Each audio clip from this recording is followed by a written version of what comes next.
ಮೈಸೂರು ಕಡೆ ಎಲ್ಲ ದಸರಾ ಹಬ್ಬ ಶುರು ಆಯ್ತು ಅಂದ್ರೆ ಅವತ್ತೇನೆ ಗೊಂಬೆಗಳನ್ನ ಕೂರಿಸ್ಬಿಡ್ತಾರೆ. ಗೊಂಬೆ ಹಬ್ಬ ಅಂತ ಕರೀತಾರೆ.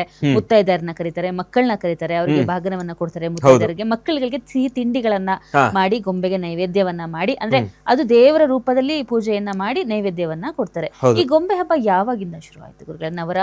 ನವರಾತ್ರಿಗೂ ಈ ಗೊಂಬೆ ಹಬ್ಬಕ್ಕೂ ಏನು ಸಂಬಂಧ ಇರುತ್ತೆ? ಅದೇ ಈಗ ನಾನು ತಿಳಿಸಿದ ಹಾಗೆ, ಈಗ ತಾವು ನವರಾತ್ರಿಯಲ್ಲಿ 9 ದೇವಿಯರ ರೂಪವನ್ನ ನಾವು ನವರಾತ್ರಿ ಹಬ್ಬದ ದಿನ ಆಚರಣೆಯನ್ನ ಮಾಡ್ತಾ ಇದ್ದೀವಿ. ಹಾಗಾಗಿ ಆ ರೂಪಗಳು ಹೇಗಿತ್ತು, ಆಗಿನ ಕಾಲದಲ್ಲಿರ್ತಕ್ಕಂಥವ್ರಿಗೆ ಮಾತ್ರ ಅದು ನಿಲ್ಬಾರ್ದಲ್ವಾ? ಆಕೆಯ ರೂಪಗಳು ಯಾವ ರೀತಿ ಇತ್ತು, ಹೇಗಿತ್ತು ಆ ಪೂಜಾನುಷ್ಠಾನಗಳು, ಅದೆಲ್ಲವನ್ನು ಕೂಡ ಪ್ರತಿಬಿಂಬಿಸ್ಬೇಕಲ್ವಾ? ಅದಕ್ಕೋಸ್ಕರ ಈ 9 ದಿನಗಳು ಕೂಡ ದೇವಿಯ ಆ ಒಂದೊಂದು ರೂಪವನ್ನು ಕೂಡ ಪ್ರತಿಬಿಂಬಿಸ್ತಕ್ಕಂಥ ಈ ಒಂದು ದಸರಾ ಹಬ್ಬ. ಹಾಗಾಗಿ ತಾವು ಗಮನಿಸ್ಬೋದು, ಈ ದಸರಾ ಹಬ್ಬದಲ್ಲಿ ನಮಗೆ ಆಯುಧ ಪೂಜೆ ಬರುತ್ತೆ, ಸರಸ್ವತಿ ಹಬ್ಬ ಬರುತ್ತೆ, ಮಕ್ಕಳಿಗೋಸ್ಕರ ಅಂತಾನೆ ಸರಸ್ವತಿ ಹಬ್ಬವನ್ನ ಮಾಡ್ತೀವಿ.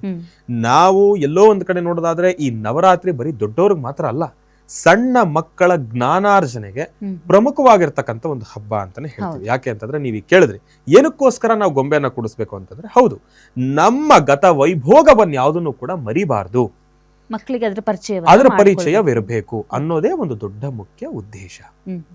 ನಾವು ನವರಾತ್ರಿ ಹಬ್ಬದಲ್ಲಿ ಗೊಂಬೆಗಳನ್ನ ಕೂಡಿಸ್ತೀವಿ. ಆಯುಧ ಪೂಜೆನಲ್ಲೂ ಕೂಡ ಅಷ್ಟೇ.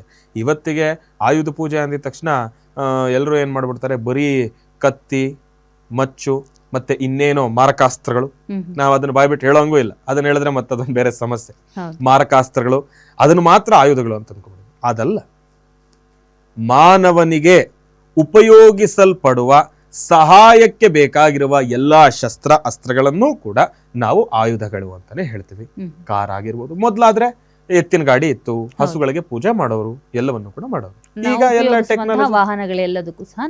ಟೆಕ್ನಾಲಜಿ ಚೆನ್ನಾಗಿದೆ, ಕಾರು, ಬೈಕು ಇದೆಲ್ಲವೂ ಕೂಡ ನಮಗೆ ಉಪಯೋಗಕ್ಕೆ ಬರುತ್ತೆ. ವರ್ಷಕ್ಕೆ ಒಂದ್ಸತಿನಾದ್ರೂ ವರ್ಷವೆಲ್ಲ ನಮಗೋಸ್ಕರ ದುಡಿಯುತ್ತೆ.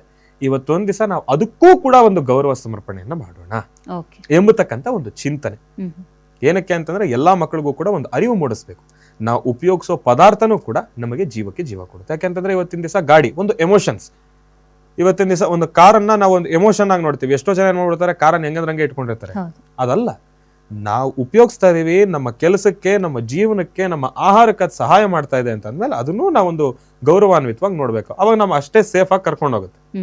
ಹಾಗಾಗಿ ಎಲ್ಲದಕ್ಕೂ ಒಂದು ಗೌರವವನ್ನ ಕಲ್ಪಿಸ್ತಕ್ಕಂಥದ್ದೇ ಈ ದಸರಾ.